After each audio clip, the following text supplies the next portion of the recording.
Screen दिखाई पड़ रही है आप लोग को? जी सर। जी ठीक है, सर। Yes sir. ठीक है। स्वागत है आज फिर आप लोग का। और निबंध वाला पॉइंट चल रहा था, उसी में हम लोग आज इकाई 1 में आखिरी बिंदु पर बात करेंगे। हम लोग ने निबंध की परिभाषा वगैरह पढ़ ली, निबंध करके क्या कहा गया, क्या सुना गया, और अब हम लोग चर्चा करेंगे कि निबंध के तत्व क्या क्या है ना। तो जितना विश्लेषण अभी तक पीछे हुआ था, आप जानते हैं कि उससे मोटे तौर पर बहुत सारी बातें निकल के आ गई हैं, चाहे वो व्यक्ति व्यंजक निबंध हो, चाहे वस्तु व्यंजक निबंध हो। इन दोनों आधारों पर हम लोग ये काफी कुछ समझ चुके हैं कि निबंध के तत्व क्या है। इतना स्पष्ट है कि आधुनिक काल में निबंध साहित्य की एक श्रेष्ठ विधा है, और इस विधा की जो विशेषता है वो यह है कि इसमें रचनाकार न केवल या निबंधकार न केवल अपने व्यक्तित्व को प्रदर्शित कर सकता है, अपने ज्ञान को प्रदर्शित कर सकता है, बल्कि जो हमारी जातीय समस्याएं हैं, जो जातीय समस्याएं मतलब जाति मतलब कास्ट को नहीं मैं कह रहा हूँ, जातीय मतलब नेशन, एक राष्ट्र के रूप में होते हुए, एक समुदाय के रूप में रहते हुए हमें किन समस्याओं को समझना है, हमारे समय के मूल अंतः संघर्ष क्या है, और साहित्यिक मोर्चे पर उसका समाधान क्या है, खुल करके उस पर अपने विचार रखने की आजादी इस विधा में मिलती है। आप थोड़े रचनात्मक इसमें हो सकते हैं, थोड़े ऑब्जेक्टिव यानी वस्तुनिष्ठ भी हो सकते हैं। तो कहना यह है कि यह जो विधा है निबंध, इतनी महत्वपूर्ण विधा के रूप में आजादी के बाद शुरू होती है। आजादी के बाद नहीं, आजादी काफी पहले से, भारतीय युग से कह लीजिए, क्योंकि गद्य के साथ ही आई है ना। तो इस पर शुक्ल जी की टिप्पणी आती है, कहते हैं कि यदि गद्य कवियों की कसौटी है तो निबंध गद्य की कसौटी है। देखिए, भारतेंदु के जमाने में भी ये एक बड़ा दिलचस्प सवाल बना था कि क्या समझा जाए इसको। ये जो गद्य है, प्रोज जो आया है, और अभी तक तो हमारे कवियों को आदत पड़ी रहती थी कविता लिखने की, है ना। आदिकाल से लेकर के आप भारतेंदु युग तक आइए, रीतिकाल के ठीक बाद वाला युग भारतेंदु युग, जहाँ से आधुनिक काल की शुरुआत होती है, तब तक हमारे साहित्य में, साहित्य के नाम पर कविता है ना, पोइट्री है। तो जो कविता है, क्या वही साहित्य की मुख्य विधा रहेगी, या जो पश्चिम के प्रभाव से गद्य हमारे यहाँ आया है, तो हमारे कवि गद्य पर भी लिखेंगे? ये बड़ी चुनौती बन गई थी। भारतेंदु हरिश्चंद्र इस चुनौती को महसूस कर रहे थे, जो आधुनिक काल के प्रणेता है। तो भारतेंदु ने कोशिश की कि वे लिखे कविताएं अपनी, जो खड़ी बोली डेवलप हुई उसमें भी लिखे, और गद्य का भी को भी जम के लिखे, लेकिन उनको मुश्किल आ रही थी। उन्होंने लिखा एक जगह अपने निबंध में कि ब्रज भाषा में कविता लिखना ठीक है, लेकिन खड़ी बोली में कविता लिखना बड़ा मुश्किल हो रहा है। क्यों?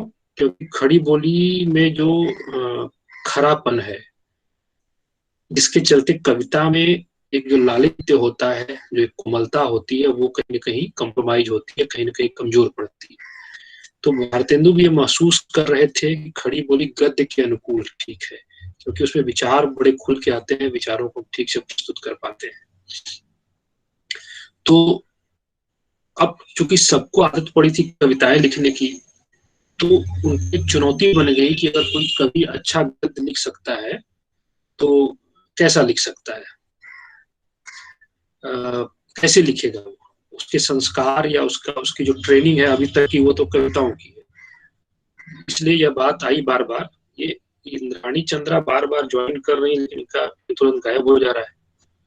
एक सेकंड आप लोग रुकिएगा, मैं इसका समाधान करता हूँ।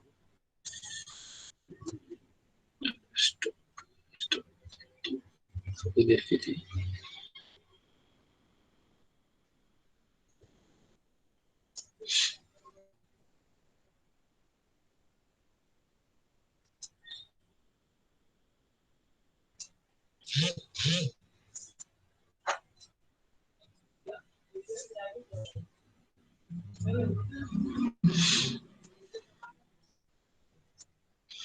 दो मिनट आप वेट करिए बस।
इसका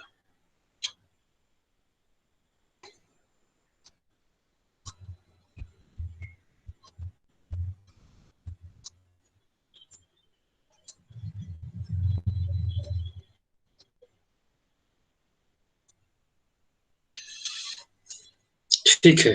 तो मैं ये कह रहा था कि इसका क्या, बार बार इसका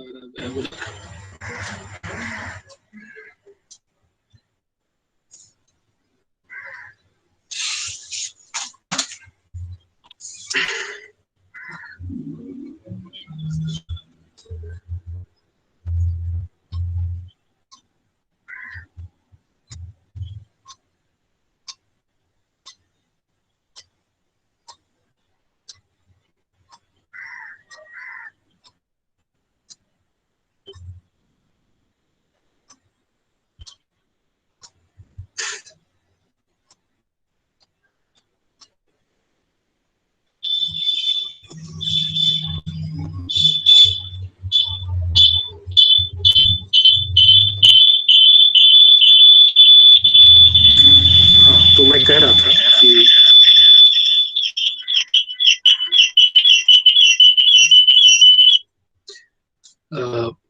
ये कवियों के सामने चुनौती थी कि वो गद्य लिखे, और गद्य में भी जो निबंध है काफी वैचारिक विधा है, इसमें विचारों को खुल के प्रदर्शित करना होता था।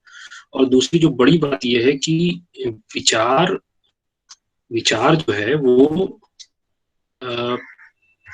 इस अर्थ में महत्वपूर्ण थे क्योंकि वो अंग्रेजों के खिलाफ संघर्ष का हमारा दौर था, भारतेंदु के युग, और अंग्रेजों के खिलाफ विचारों को बहुत प्रमुखता के साथ प्रकट करना, खुल के प्रकट कर पाना भी संभव नहीं था, क्योंकि अंग्रेज अगर समझ जाएंगे कि गद्य में या प्रोज में, लेखन में हमारे खिलाफ जागरण करने की कोशिश की जा रही है, भारतीय लोगों को जगाने की कोशिश की जा रही है, तो कहीं ना कहीं वो हमलावर होते हैं। और ऐसा हुआ भी, बहुत सारी विधाओं में हुआ। प्रेमचंद की कहानियों तक को जब्त किया गया। तो निबंध तो और मुखर विधा है, उसमें इनडायरेक्ट बातें कम कही जा रही थी। तो एक चुनौती बन गई थी उस समय के कवियों के लिए कि गद्य लिखें और उसमें विचारों को प्रकट करें, और गद्य में भी निबंध को लिखें बेहतर तरीके से, क्योंकि निबंध में आपको बहुत ज्यादा क्रिएटिव होने के चांसेज नहीं है, आप बहुत ज्यादा रचनात्मक होकर लिख पाए ऐसा चांस नहीं। तो इसीलिए आचार्य शुक्ल ने कहा कि यदि गद्य कवि की कसौटी है तो निबंध गद्य की कसौटी है। तो ये इस चर्चा का मेरा आशय यह था कि आप ये समझ पाए कि कवियों ने क्यों कवियों के लिए क्यों गद्य चुनौतीपूर्ण था और क्यों आचार्य शुक्ल ने ऐसा कहा। कुल मिला जुला करके इस चर्चा के बाद एक बात जो समझ में आती है कि जो निबंध है उसके कुछ तत्व हम लोग निर्धारित कर सकते हैं इन सारे विमर्शों के बाद। पहला तत्व है वस्तुनिष्ठता। अगर आप स्क्रीन देख रहे होंगे तो आपको दिख रहा होगा। वस्तुनिष्ठता मतलब ऑब्जेक्टिविटी। आप किसी भी विषय को उठाएं, चाहे वो साहित्य का हो, संस्कृति का हो, कला का हो, राजनीति का हो, अर्थशास्त्र का हो, आपको ऑब्जेक्टिव होना, वस्तुनिष्ठ होना आवश्यक है, क्योंकि वस्तुनिष्ठ ही रहने पर ही हम उस विषय के साथ न्याय कर पाएंगे। और जिस विषय को हम अपना शीर्षक बना के चल रहे हैं, जिस विषय को अपना केंद्रीय बिंदु बना के चल रहे हैं, उसके इर्द गिर्द रहने से ही निबंध की विधा के साथ हम न्याय कर पाएंगे, उस बात को पूरी तरह से कह पाएंगे, समझा पाएंगे। फिर दूसरा जो महत्वपूर्ण तत्व है वह लेखक का व्यक्तित्व। यह भी एक बड़ा महत्वपूर्ण पक्ष है। मैं इसलिए यह कह रहा हूं क्योंकि लेखक का व्यक्तित्व प्रकट हो, लेकिन इतना ज्यादा प्रकट हो जाए कि फिर जो विषय था वो गायब हो जाए, सिर्फ लेखक का व्यक्तित्व ही रह जाए। जैसे की बात वो कह रहा था मॉन्टेन, है ना, माइकल मॉन्टेन फ्रांसीसी लेखक था। वो कह रहा था कि मेरी रचना का विषय, मेरे निबंध का विषय खुद हूँ, क्योंकि अपने बारे में सबसे ज्यादा मैं ही जानता हूँ।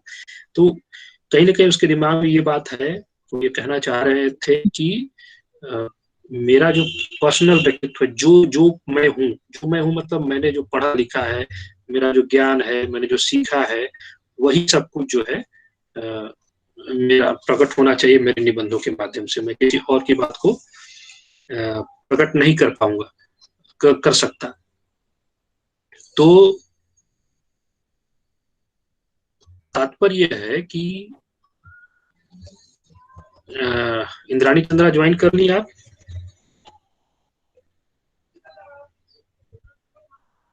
माइक ऑन करके बोलिए जरा। तो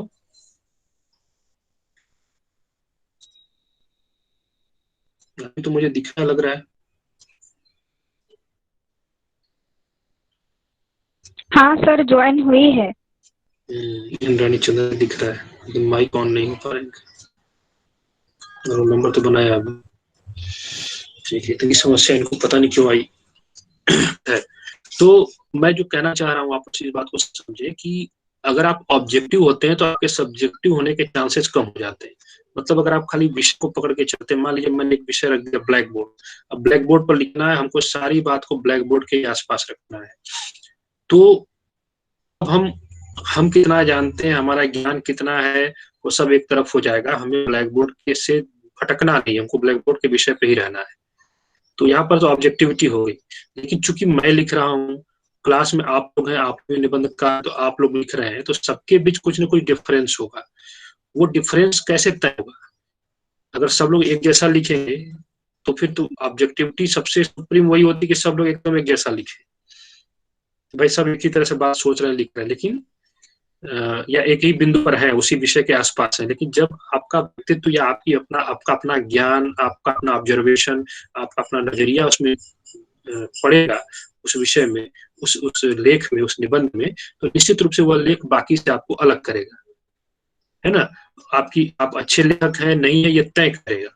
तो बहुत चुनौतीपूर्ण है, इसीलिए कसौटी कहा गया, मापदंड कहा गया कि कठिन है निबंध लिखना, क्योंकि आपको विषय पर बने भी रहना है, साथ ही साथ अपने ज्ञान, अपनी कल्पनाशीलता और अपने व्यक्तित्व को भी उसमें जाहिर करना है। आपका ऑब्जर्वेशन क्या है? व्यक्तित्व, लेखक का व्यक्तित्व मतलब लेखक का ऑब्जर्वेशन, लेखक का नजरिया।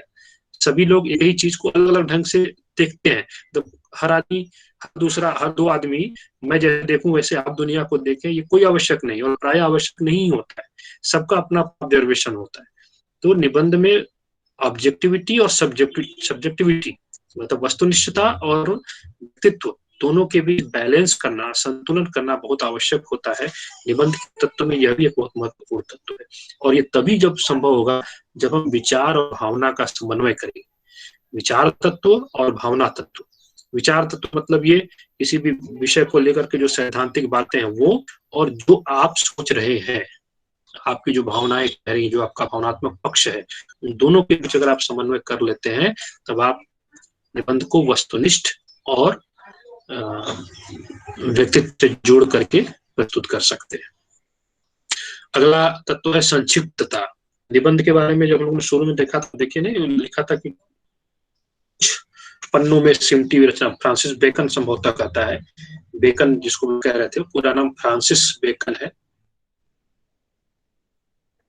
वो कहता है कि कुछ पन्नों में सिमटा होना चाहिए, और जो सारभूत तत्व या आधारभूत बातें हैं, मूल बातें हैं, उनको पर्याप्त विस्तार के साथ प्रस्तुत करना चाहिए। मतलब बहुत ज्यादा पन्ने भरने की आवश्यकता नहीं है निबंध में, बहुत बृहद आकार की रचना लिखने की आवश्यकता नहीं है।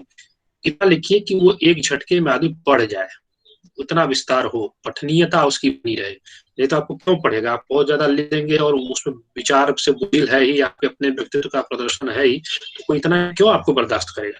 जैसे आप देखिए फेसबुक पे लोग पढ़ते हैं, तो कोई कोई लोग पोस्ट लिखते हैं तो 2-3 पेज का पोस्ट का खत्म ही नहीं हो रहा है, रीड मोर करते जा रहे हैं। और कुछ होते हैं जो बहुत क्रिस्पी ढंग से होते हैं, छोटे आकार के निबंध होते हैं कि एक बार आप पढ़ रहे हैं तो पढ़ जाए। उसी तरह से निबंध के विषय में भी कहा गया कि एक संक्षिप्त विस्तार होना चाहिए, बहुत बड़ा नहीं होना चाहिए, जिसको हम लोग कहते हैं ना अति दीर्घ, मिला के कहते हैं ना अति दीर्घ, बहुत बड़ा नहीं, न अति दीर्घ, बहुत ज्यादा बड़ा नहीं होना चाहिए, बड़ा होना चाहिए, बहुत छोटा भी नहीं होना चाहिए कि 4 लाइन में खत्म कर दिया, तो बहुत बड़ा भी नहीं होना चाहिए, खत्म ही नहीं होना। तो संक्षिप्तता का आशय यहाँ पर वही है। अगला तत्व है स्पष्टता, मतलब जो बात भी आप कह रहे हैं उसमें स्पष्टता हो, उसको लाक्षणिक भाषा में बहुत कहने की आवश्यकता नहीं है, क्योंकि लाक्षणिक भाषा में कहने के लिए और विधाएं हैं। आप कविता में उसको लाक्षणिक ढंग से कह सकते हैं, आप महाकाव्य में कह सकते हैं, आप कहानी में कुछ लाक्षणिक हो सकते हैं, लेकिन आप निबंध में लाक्षणिक नहीं हो सकते। निबंध में आपको प्रत्यक्ष कथन, साफ सुथरी बातें यथार्थपरक ढंग से कहनी। अगला है बोधगम्यता। अगर जाहिर सी बात है, अगर आप स्पष्ट लिख रहे हैं, संक्षिप्त लिख रहे हैं, तो उसमें बोधगम्यता यानी कम्युनिकेटिव क्वालिटी होगी, वो दूसरे व्यक्ति को सहजता से समझ में आ जाएगा। यह बोधगम्यता, मतलब समझ में आना चाहिए। अगला तत्व तो है युक्त युक्तता एवं तर्क परायणता। युक्त युक्त मतलब होता है कि जैसे मान लीजिए मैंने कोई बात कही एक पैराग्राफ में, उसके बाद जो मेरा अगला पैराग्राफ है वो मेरे पिछले पैराग्राफ से जुड़ा होना चाहिए। जुड़ा होना चाहिए मतलब जहां मैं पहले पैराग्राफ की बात समाप्त कर रहा हूँ, वहीं से दूसरा पैराग्राफ मेरी उसी भाव को धारण करते दूसरा पैराग्राफ शुरू होना चाहिए। यानी हर पैराग्राफ एक दूसरे से रिलेटेड हो। ये नहीं कि हमने पहली बात को किसी और दुनिया की कह दी और दूसरी बात किसी और दुनिया की कह रहे हैं, है ना। यहाँ की कौड़ी वहां का रोड़ा, भानुमति ने कुंडा जोड़ा, इस तरह की चीजें नहीं होनी चाहिए, बल्कि युक्त युक्तता होनी चाहिए और तर्क परायणता होनी चाहिए, रेशनल होना चाहिए अपनी बातों में। जो भी आप कहें उनके पीछे एक ठोस तर्क दिखाई पड़े कि हाँ यह व्यक्ति जो कह रहा है उसका रेफरेंस ये है, उसमें सच्चाई ये है।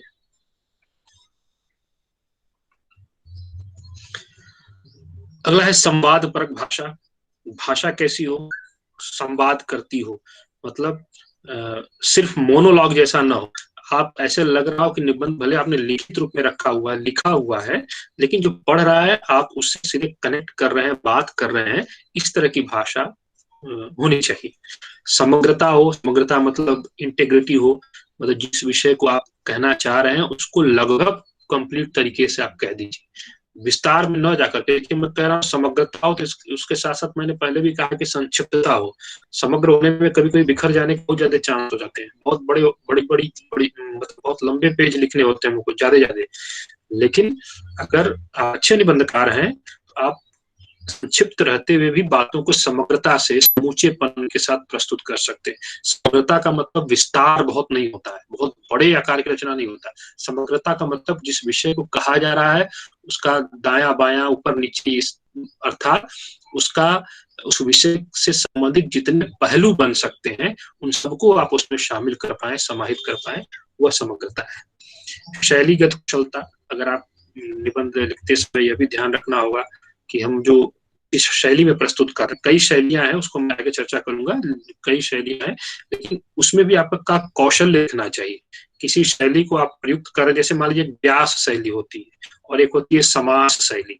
व्यास शैली मतलब विस्तार से कहना, समास शैली मतलब कसे हुए रूप में कहना, कम शब्दों में कहना। तो आप जिनका भी प्रयोग करें, जहां पर जो उस निबंध में लगे कि यहाँ पर थोड़ा विस्तार देने की जरूरत है, तो वो कुशलता दिखनी चाहिए। यहाँ पर संक्षेप में भी काम चल सकता है, तो वहां पर आप समास शैली का प्रयोग कर सकते हैं। और नवीनता होनी चाहिए, कुछ नयापन आपके निबंध में हो, ये सब निबंध के तत्व हैं। ठीक है। अब अगला है निबंध के प्रकार। कि निबंध के प्रकार कितने हैं। तो मोटे तौर पर जितना अभी तक पढ़ा आपने उसके आधार पर आपको ये पता चला होगा कि निबंध के मूलतः दो प्रकार हैं, विचार प्रधान और भाव प्रधान। लेकिन चूंकि मैंने बताया कि निबंध एक श्रेष्ठ साहित्यिक विधा के रूप में आधुनिक काल में आती है और कहीं न कहीं भारतीय नवजागरण से जुड़ करके यह हमारी अभिव्यक्ति का एक शक्तिशाली साधन बनती है और हमारे जो राष्ट्रीय मुद्दे या हमारी कम्युनिटी से जुड़े हुए जो मुद्दे थे, हमारे अस्तित्व से जुड़े जो मुद्दे थे, और हम एज ए पर्सन जरूर हैं, है ना, हम एक इंडिविजुअल हैं, लेकिन कहीं न कहीं हम एक सोशल व्यक्ति भी हैं। हम व्यक्ति हैं लेकिन हम समाज का एक अंग भी हैं। तो समाज को प्रभावित करने वाली जो भी घटनाएं घटेंगी, चाहे स्थानीय स्तर पे, चाहे राष्ट्रीय स्तर पे, चाहे अंतर्राष्ट्रीय स्तर पे, उनसे हम प्रभावित या दुष्प्रभावित होंगे। तो निबंध का ये दायित्व था, निबंध जब विकसित हुआ हिंदी में, तो यह दायित्व था कि एक व्यक्ति को उसकी स्थानीयता में देखते हुए उसकी वैश्विकता क्या हो सकती, व्यापक अर्थों में उस मनुष्य को प्रभावित करने वाली कौन सी घटनाएं, कौन सी नीतियां, कौन सी स्थितियां बन रही हैं, जिनको एक मनुष्य को जानना, एक व्यक्ति को जानना आवश्यक है। तो निबंध की का जो दायरा था वो बहुत बड़ा था, विस्तृत था। तो चूंकि इतना लोकप्रिय इसीलिए हुआ कि सबको इसमें बहुत कुछ कहने का स्पेस मिला, इसलिए लोगों ने अपने अपने ढंग से इस पर विचार किया। विषय के आधार पर कुछ लोगों ने निबंध के प्रकारों की बात की, कुछ लोगों ने भाषा और शैली के आधार पर की, कुछ लोगों ने रचना के पद्धति के आधार पर बात की, तो कुछ लोगों ने व्यक्तित्व की प्रधानता जैसे कई अलग अलग तरह लेकर के उसका विवेचन किया। अब यहाँ पर मैंने एक बॉक्स बनाया है, आप देखेंगे पहला वाला जो बॉक्स है ये वाला विषय के आधार पर, इसमें आप देखिए कि ऐसा विषय आप ले रहे हैं।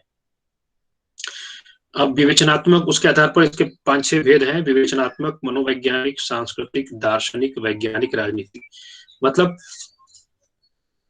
किसी विषय को आपने लिया और उस विषय में यह संभावना है कि उसकी विवेचना की जाए, या उसके मनोवैज्ञानिक पहलुओं पर बात की जाए, या उसके सांस्कृतिक आयामों पर बात की जाए, या उसके दर्शन तत्व पर बात की जाए, या उसमें जो वैज्ञानिक तत्व है उस पर बात की जाए, या जो पॉलिटिकल एस्पेक्ट है, राजनीतिक संदर्भ उस पर बात की जाए। ये अलग अलग, आप याद भी इसको कर लीजिएगा, ये अलग अलग बिंदु है जिनके आधार पे कुछ लोगों ने माना कि विषय के आधार पे हम मान के चलेंगे निबंधों के प्रकार और इतने प्रकार उसके होने चाहिए। कुछ लोगों ने कहा कि नहीं, निबंधों में चूंकि शैली बड़ी महत्वपूर्ण है, निबंध के तत्व में हम लोग ने देखा ना कि शैली की महत्ता है उसमें। यहाँ पे आप देखिए, यहाँ पर है शैलीगत कुशलता, ये वाला जो था। तो इस शैली के आधार पर भी कुछ लोगों ने भेद किया, कहा कि नहीं, शैली ही निबंध में महत्वपूर्ण है, तो उसके आधार पर निबंध के प्रकार गिने जाने चाहिए। वो शैली के आधार पर उन्होंने इतने माने, समास या सूत्र शैली, समास मतलब चीजों को बहुत ही संश्लिष्ट तरीके से संक्षिप्त में कहना, व्यास शैली मतलब चीजों को बहुत विस्तृत रूप में, व्यापक रूप में खोल करके बातों को प्रस्तुत करना, अलंकृत शैली मतलब थोड़ा सजा करके बातों को रखना, लाक्षणिक शैली मतलब थोड़ा इनडायरेक्ट या अप्रत्यक्ष तरीके से अपनी बातों को कहना, अभिधात्मक शैली अथवा प्रसादपूर्ण शैली मतलब बातों को घुमा फिरा के नहीं, सीधे सीधे संवाद करते हुए लिखना, वो हुआ अभिधात्मक शैली। अगला है हास्य व्यंग्य या विनोदपूर्ण शैली। जो व्यंग्य होता है हम लोग अखबारों में पढ़ते हैं तमाम जगहों पे, वो भी निबंध का ही एक रूप है। उसमें चूंकि व्यंग्य के तरीके से बातों को कहा जाता है, इसलिए हास्य व्यंग्य पर शैली है और वो निबंध का एक प्रकार माना कुछ लोगों ने। और एक का मुक्त अनुबंध शैली, इसमें कहीं प्रकार, किसी प्रकार की बाधा न हो, किसी प्रकार का लेखक के दबाव न हो, वो जब जैसा चाहे उस तरह से अपनी बातों को प्रकट करे, उसको मुक्त अनुबंध शैली कहा गया। उसके बाद कुछ लोगों ने रचना के आधार पर, मतलब कैसी रचना है, मुझे लगता है ये रिपीट हो गई क्या, ये वाला स्लाइड, इसको मुझे डिलीट करना होगा, नहीं है, ठीक है। कुछ लोगों ने तर्क ये दिया रचना, जैसे देखिए विषय के आधार पे, कुछ शैली के आधार पे, और तीसरा रचना के आधार पे, इसमें भी भेद है, विचारात्मक, भावात्मक, आत्मव्यंजक, वर्णनात्मक, कथात्मक, हास्य व्यंग्य, विनोदपूर्ण और मुक्त अनुबंध शैली, इतने प्रकार के भेद कुछ लोगों ने किए। अब यहाँ पर देखिए कि इसका और इसका कुछ तत्व मिल रहा है, जैसे हास्य व्यंग्य और मुक्त अनुबंध शैली, इसमें भी रचना के आधार पर भी माना गया, शैली के आधार पर भी माना गया। अब इन तीनों को देखने के बाद, ये और ये देखने के बाद आप समग्र रूप से देखेंगे, मोटे तौर पर आप मिलाएंगे तो आपको लगेगा कि सबकी बातों को सुना हमने, और सुनने के बाद ये समझ आया कि कुछ विद्वान विषय प्रधान और कुछ विषय प्रधान निबंध की बात कर रहे हैं, और उसी को कुछ लोगों ने विचारात्मक और भावात्मक कहा है। और आचार्य शुक्ल जैसे लोगों ने माना कि विचारात्मक निबंध श्रेष्ठ है, बेकन ने यही माना, और मानतेन ने और हरिहर प्रसाद द्विवेदी ने ये माना कि नहीं, जो विषयी निबंध है, विषयी मतलब व्यक्ति प्रधान, व्यक्ति व्यंजक निबंध है, वो श्रेष्ठ है। तो इन दोनों के झगड़े को समाप्त करते हुए और लगभग पहले की पूरी चर्चाओं को शामिल करते हुए आपको ये समझ में आएगा कि मोटे तौर पर, स्थूल रूप में या मोटे तौर पर निबंध के दो भेद हैं, विचार प्रधान और भाव प्रधान। ये देखिए मैंने नीले रंग से हाईलाइट किया है, ये शुरू में मैंने बताया और अभी मैं बता रहा हूँ कि अगर आपको अपना निष्कर्ष लिखना होगा तो आप ये बात जरूर कहेंगे कि ये जो अलग अलग लोगों ने अलग अलग ढंग से निबंध के प्रकार बताए, उन सबका विश्लेषण करने के बाद व्यक्ति व्यंजक और वस्तु व्यंजक निबंधों से जुड़ा हुआ जो विमर्श है पश्चिम में और भारत में, पश्चिम में व्यक्ति व्यंजक निबंध को श्रेष्ठ माना माउंटेन ने और वस्तु व्यंजक निबंध को श्रेष्ठ माना बेकन ने, हिंदी में व्यक्ति व्यंजक निबंध को श्रेष्ठ माना हजारी प्रसाद द्विवेदी ने और वस्तु व्यंजक निबंध को श्रेष्ठ माना आचार्य रामचंद्र शुक्ल ने।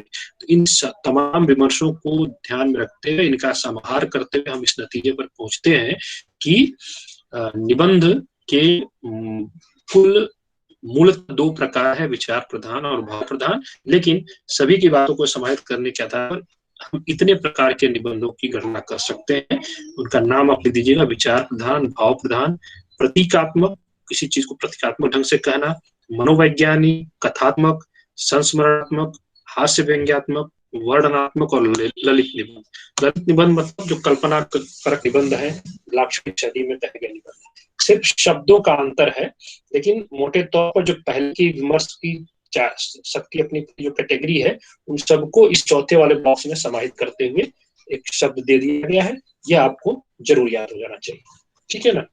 तो ये निबंध के प्रकार हो गए। और एक आखिरी बिंदु है कि हिंदी में निबंध का विकास कैसे होता है। हालांकि आपके सिलेबस में ये नहीं है तो इससे प्रश्न आने की संभावना कम है, फिर भी एक मोटी मोटी समझ आपको होनी चाहिए कि हिंदी निबंध का विकास जो है वो भारतेंदु युग से शुरू होता है।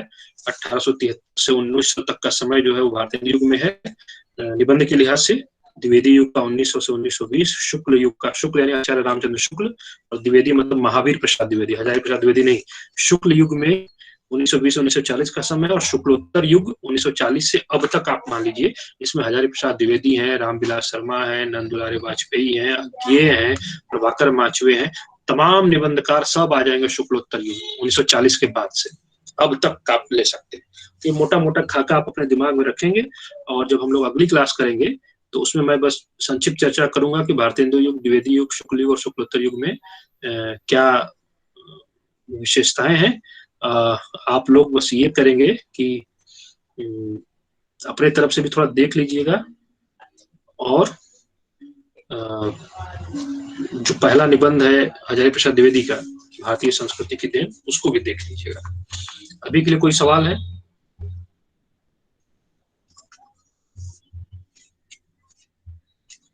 किसी कुछ पूछना है?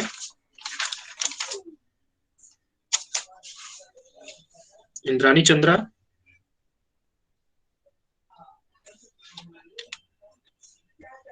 आवाज जा रही है? Yes sir. पूछना है कुछ बच्चों सवाल, या बंद करें क्लास?